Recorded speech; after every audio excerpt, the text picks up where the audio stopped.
呢架電單車嘅型號叫做 Honda CB190R。咁雖然有 Honda 呢個字啊，但係佢唔完全等同日本嘅本田，因為佢正式嘅生產商係廣州嘅五羊本田，係一間合資公司嚟嘅。咁佢同日本嘅 Honda 合作，攞咗佢啲技術生產呢架車出嚟。咁佢主要嘅市場都係喺中國同埋東南亞，仲有南美洲。咁佢第一次推出係2016年，呢架車出廠年份係18年，咁所以屬於舊款。因為佢之後係做過一次改款嘅，叫做國4。咁而家呢架就係國3，屬於第一代。咁兩個世代最大分別就係佢個標板係冇波段顯示嘅，佢唔會 show 俾你睇你而家係入緊第幾波，咁係憑自己記憶或者感覺。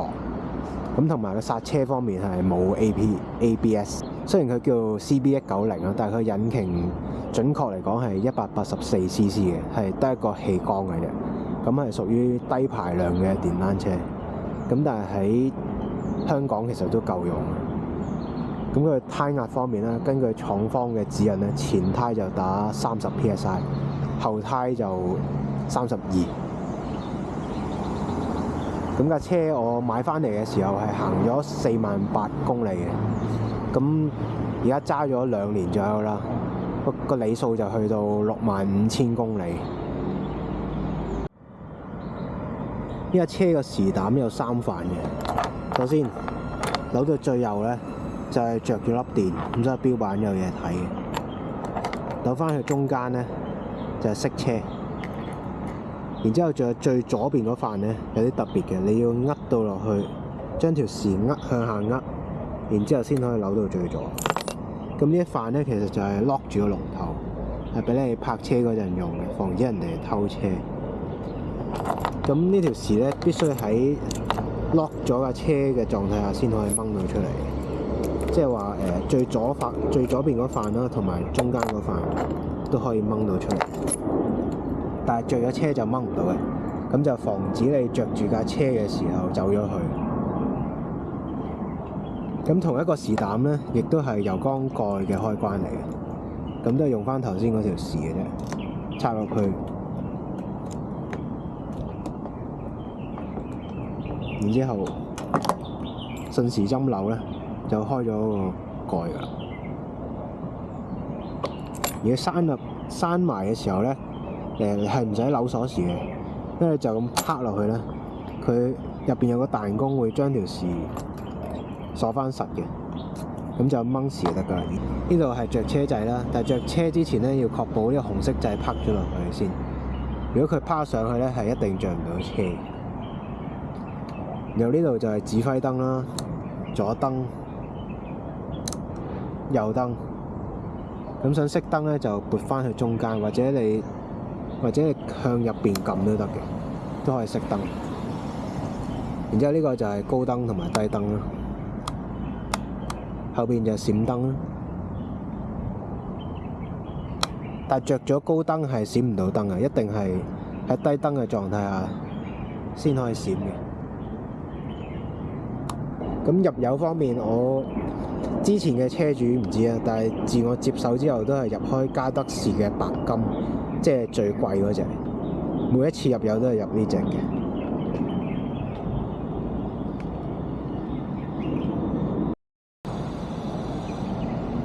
咁呢架車經我手換過唔少零件嘅，所以而家逐一介紹。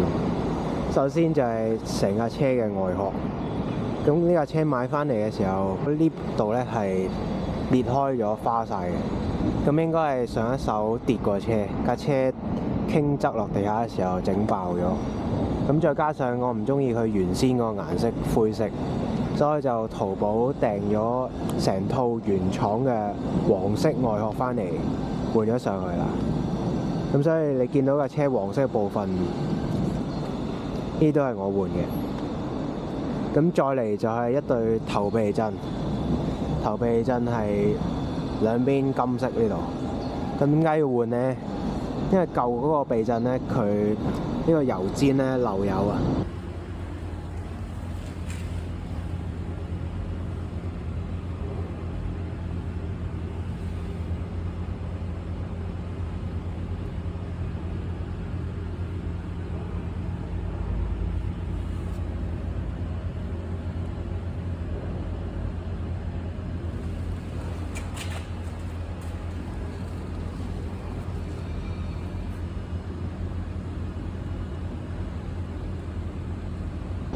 咁啲避震油一路落嚟，影響埋個臂力碟，全部都油冧冧。咁因為涉及安全問題呢，我就喺淘寶訂咗一對新嘅頭叉翻嚟換咗上去。咁其實應該油煎漏油，淨係換油煎就得㗎啦。但係我費事煩，換成套叉係方便啲嘅，所以就呢個成套叉都係新嘅。咁頭先講過臂力碟都有嗰啲避震油嘛，所以我都係換咗個新嘅臂力碟。本來想換埋啲臂力皮嘅，但係因為佢呢個臂力皮拆嘅時候呢，要有一粒螺絲要鬆嘅，但係佢個螺絲頭披咗口鬆唔到，所以而家仲係用緊舊嘅皮。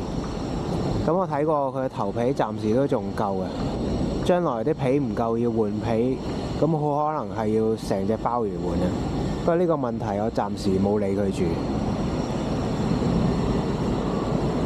咁呢架車買翻嚟嘅時候呢，佢一對側鏡已經換咗做非原廠啦，但係我嫌佢嗰個視野太細啊，所以我又喺淘寶訂翻一對原廠嘅側鏡翻嚟換咗上去。咁左邊呢塊鏡呢，係我刻意整鬆嘅，咁係為咗方便攝車嘅時候喺車罅之間行走，咁費事塊鏡揩花人哋嘅車身，所以就可以好方便咁樣扭入嚟。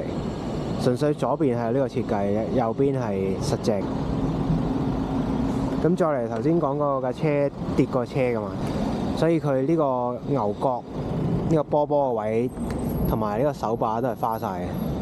咁所以我就又買個牛角就原廠嘅換咗上去。手把呢就為咗配合翻車身黃色，所以就買咗一個雜廠嘅金色手把。咁像車頭仲有一樣嘢我換過嘅就係呢個極力子威亞啦，一路楞住去到引擎，同埋呢個油門嘅威亞我都換咗嘅。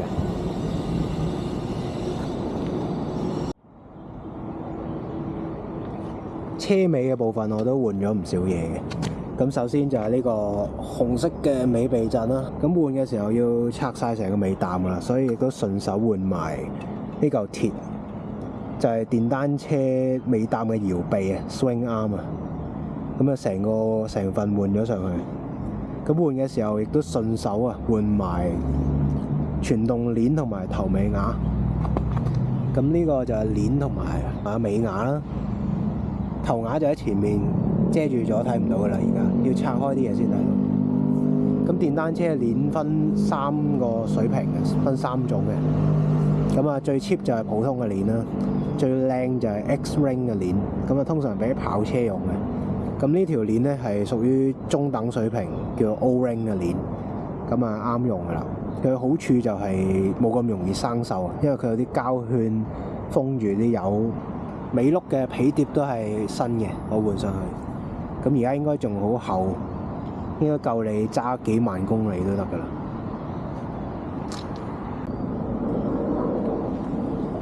車尾燈我都換過，因為舊嗰個 short 咗，就算唔踩臂力都會着臂力燈嘅。咁而家換咗冇呢個問題啦。之後死氣喉呢度尾段呢，我都換過嚟嘅，因為之前呢度個出口生晒咗。不過而家換完新之後呢，呢度都開始有啲最重要嘅電池喺呢1-2個月前換嘅啫，都係好新嘅。咁舊嗰個其實都仲係好正常嘅，不過我淘寶買咗粒新嘅翻嚟，費事嘥咗佢，所以就換咗上去啦。舊嗰個就擺咗喺你嗰張台最左邊，阿 Roy 成日喺度辦公嗰個位嗰度啊，嗰度有個盒裝住一粒細嘅12伏電，咁仲用得嘅，咁呢粒新電我換上去之前都用叉機叉咗成晚嘅，係冇問題。呢架車已經擺咗1個星期冇揸，但係着車都好快着到，即係粒電都仲好健康啊！雖然呢架車換過唔少嘢，但係佢有好多瑕疵嘅。咁首先就係前轆沙板左邊呢度有個缺口啊，爆咗成份。咁正常咧應該好似右邊咁樣。泊街嘅時候，其他人攝入嚟嘅時候懟爆啊！咁呢個都係最近先發現嘅啫。咁其次就係最大問題喺凳底下邊，有兩隻手指呢度指住嘅位置咧，本來有個橫鐵連住嘅，係車震嘅一部分。咁呢條橫鐵係好重要嘅，因為佢有幾個功能。首先就係呢個車尾排架，你見我搖佢嘅時候咧，呢度都跟住喐嘅。咁喺塊鐵未爆嘅時候咧，其實有兩口螺絲上住佢，固定住佢嘅。咁因為嗰個鐵而家爆咗，消失咗啦。而家成個尾排架咧係揼咗落去，咁導致呢個問題啱啱發生嘅時候，我未知，繼續揸車咧，個尾轆因為避震縮上去嘅時候就會打到呢個下垂嘅尾排架，連埋個車牌一齊俾個轆懟爆咗，所以而家你仲見到嗰個痕跡嘅，呢度係裂咗嘅。咁只不過個車牌係我重新訂製咗一個迷你版嘅，咁所以而家可以繼續行車冇問題。咁你喺度都見到嗰啲鏽跡嘅，因為嗰塊鐵板點解會爆呢？因為之前呢架車係有車尾箱嘅，佢支架呢又係用翻呢兩個螺絲。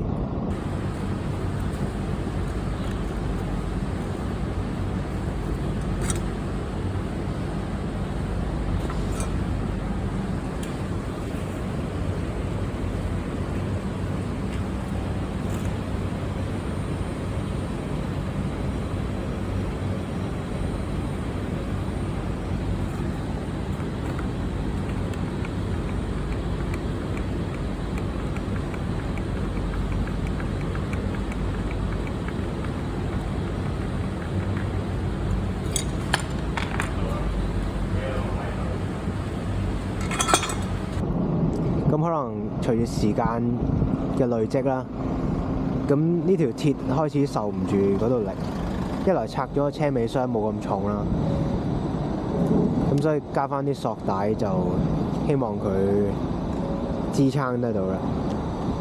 咁除咗車尾排架受影響呢，你見我頭先張凳可以好輕鬆咁拆出嚟，但係原裝唔係咁樣嘅，呢度係有個鎖匙俾你解鎖先可以掹到張凳出嚟嘅，但係因為嗰個鎖牌其實都係裝喺斷咗嗰塊橫鐵度，咁所以而家冇一塊鐵咧，個鎖牌都冇用啦。而家嗰張凳係就咁擺落去嘅啫，如果擺喺街都會有機會俾人攞走嘅嗰張凳，不過應該冇人咁無聊。個鎖牌仲喺度，我冇抌到。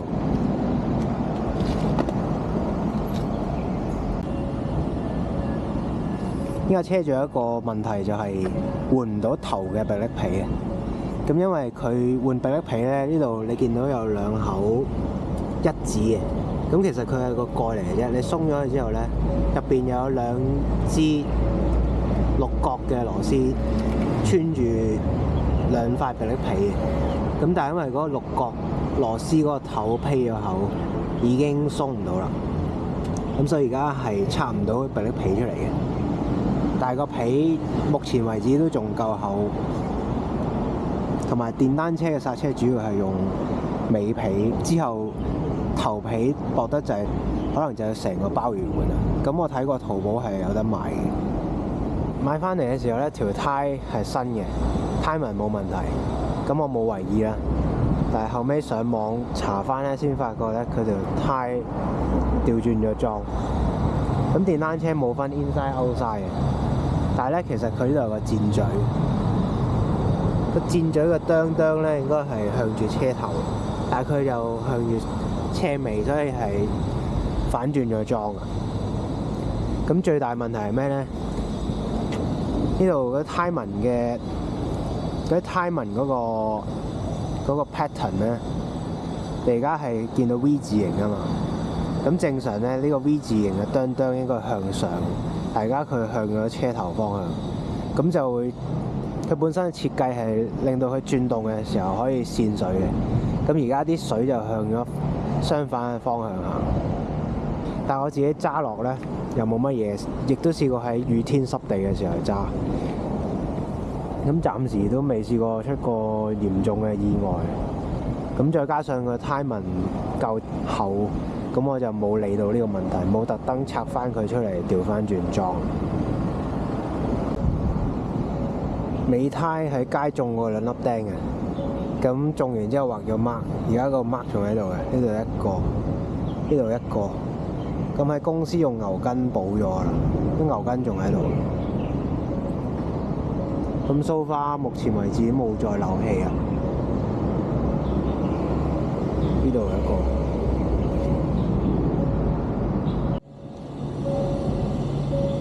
講下呢架車嘅偈油。換偈油第一步呢，我哋要鬆咗油尺先嘅。咁因為副偈入邊嘅壓力係大過出邊，鬆咗油尺，等出邊啲空氣入翻去呢，咁個壓力平均翻呢，我哋就可以嚟鬆佢嘅放油螺絲。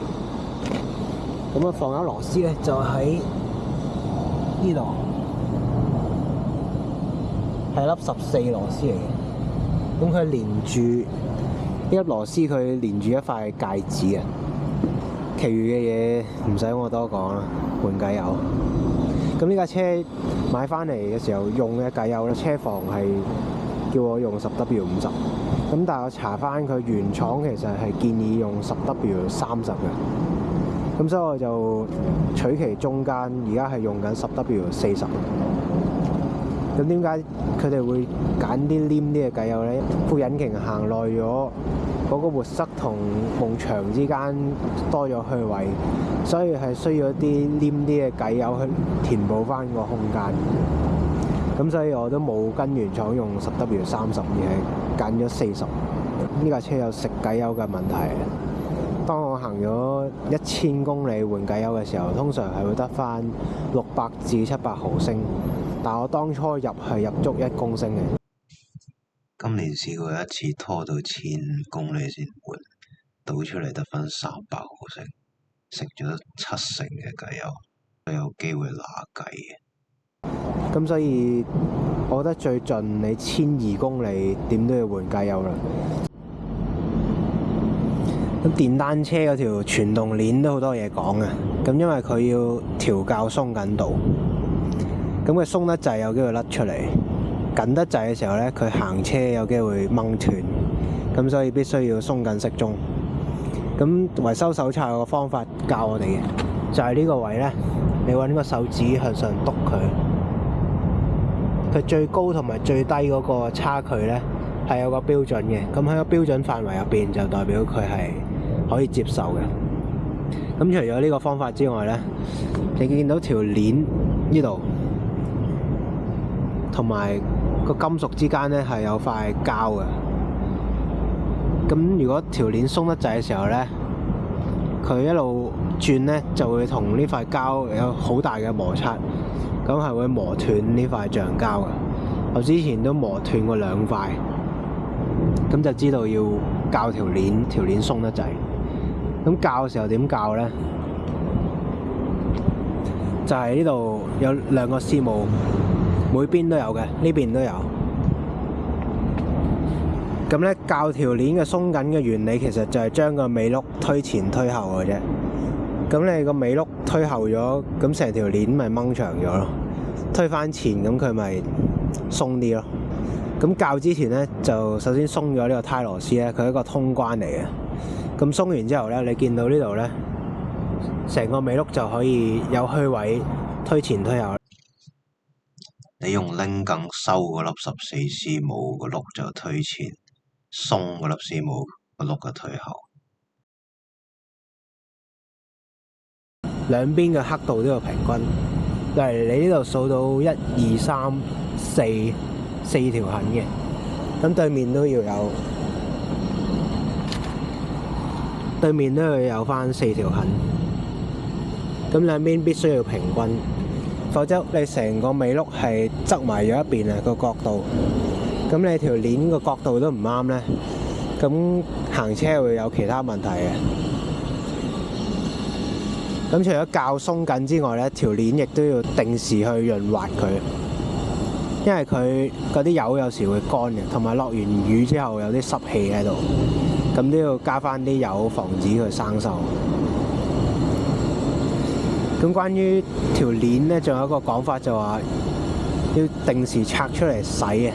喺電單車界有兩種講法，另一種講法就話盡可能都唔好搞佢，佢污糟唔緊要，但係最緊要保持油淋淋，等佢唔好生鏽，唔生鏽就得啦。反而你拆出嚟洗走晒佢嗰陣油面呢，之後架車俾啲水整濕，咁就仲容易生鏽，仲壞得快。所以我係採取無為而治嘅方法嘅。我而家係齋加油嘅，我從來冇洗過條鏈嘅。咁所以你見到都好多污垢，但係就暫時都見唔到有生鏽嘅痕跡。電單車鏈呢係有專用嘅鏈油或者鏈蠟嘅。咁我買咗一罐，而家擺咗喺公司。范卓維都有一罐嘅，佢一罐都喺公司嗰啲黃櫃嗰度，所以你而家有兩罐。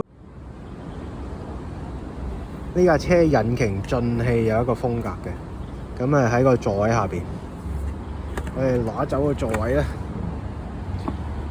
就見到呢度有個蓋嘅，4口十字螺絲，1、2入邊仲有3、4，鬆咗去之後咧，成個膠盒可以拿開，咁就見到個風格可以換噶啦。咁佢吸氣喺呢個位嘅，所以呢個空間盡量唔好擺雜物，妨礙佢吸氣。座位下低仲跟埋原廠呢度一包附送嘅工具。呢包工具嚟到我手得返4樣嘢嘅啫。首先就有個十字規，應該係俾你換風格㗎。跟住有個6角波咧，就係火嘴波嚟嘅。火嘴就喺呢個位，引擎上面紅色呢度。我之前換過啦，又係換翻原廠嘅上去，咁所以有排都唔使再換嘅。呢個波就係放呢個6角頭，然後就係最有用嘅嘢，呢個把手啊，係用嚟校尾避震嘅。個尾避震就喺呢個位，咁咧你將呢個把手嗰啲倒鈎咧吸翻入去佢。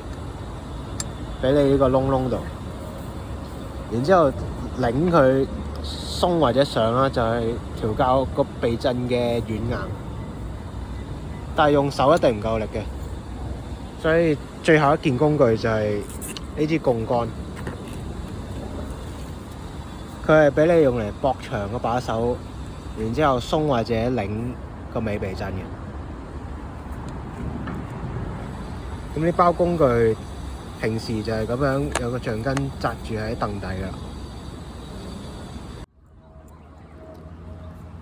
根據官方嘅講法，呢架車嘅怠速轉數應該係1500轉，但實際上動車着車佢嘅轉數係會喺2000轉上下。呢個狀態起碼會維持5分鐘。到你行咗一段路，個引擎進入工作溫度，咁個轉數就會落返去1500轉上下，符合官方嘅講法啦。咁好多網友都反映過呢個現象，所以係呢款車本身設計，而唔係引擎有故障。呢個係撻車掣，咁呢架車以前試過撻唔着嘅，個情況就係你撳咗落去，不斷聽到試撻係有聲嘅，但係架車就係唔着。咁個解決方法就係，首先你要確保呢個 Q switch 拍咗落嚟啦。咁如果真係撻唔到呢，你就喺撳住撻車掣嘅同時，俾啖油佢。咁通常就係撻到啦。撻唔着車通常會喺2種情況後發生嘅。第一就係換完偈油，第二就係架車泊喺街度冇落車冚，跟住落完大雨入咗水，之後第2朝攞車都係會撻唔着嘅。不過喺今年年初換完新電池之後，都冇撻唔着呢個情況出現。咁唯一係未試過落雨嘅考驗。因為仲未進入雨季。而我平時係唔會好似私家車咁洗車嘅，我只會抹佢嘅車身，揾塊濕布或者揾啲白電油都可以，但係就唔會用水槍去射佢引擎呢個範圍，因為我知道咁樣做係會有機會令到佢着唔到車嘅。